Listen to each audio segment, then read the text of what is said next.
जय हिंद। मन के हारे हार है और मन के जीते जीत। कबीर जी के दोहे में कहा गया है कि जो हार या जीत का भाव है वो सिर्फ मन का है।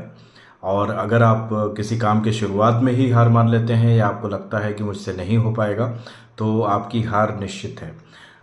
किंतु अगर आपके मन में ये विश्वास है, दृढ़ निश्चय है कि ये काम आप चाहे कितनी भी तकलीफ आए, कितने भी ऑब्स्टिकल्स आए, इसको जीतेंगे, इसको करेंगे, ये दृढ़ निश्चय लेकर यदि आप चलते हैं तो जीत आपकी निश्चित है।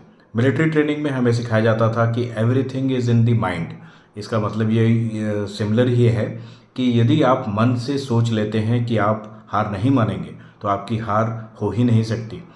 जैसे मैं आपको एग्जांपल दूंगा कि मिलिट्री ट्रेनिंग के दौरान जो हम रूट मार्चेस में जाते थे तो 40 किलोमीटर्स के रूट मार्च, उससे कभी कभी रास्ता भूल जाते थे 60 किलोमीटर्स।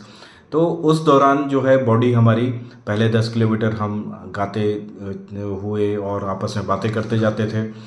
25-30 किलोमीटर के बाद लोग आपस में बात करना बंद कर देते थे और इवन एग्रेसिव हो जाते थे।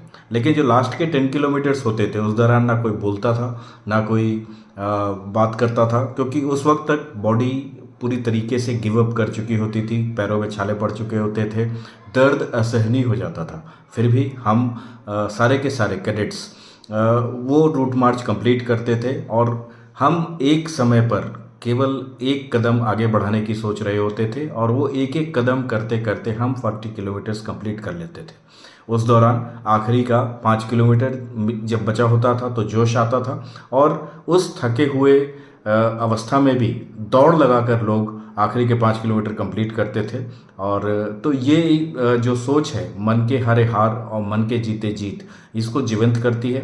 और यही हम अपने बच्चों को सिखाते हैं कि कभी गिव अप ना करें और अपनी एक एक कदम, छोटी छोटी जीत जीतते जाएं, जो कि एंड में बड़ी हो करके आपकी एक बड़ी जीत आपको दिला सकती है। Thank you very much. जय हिंद।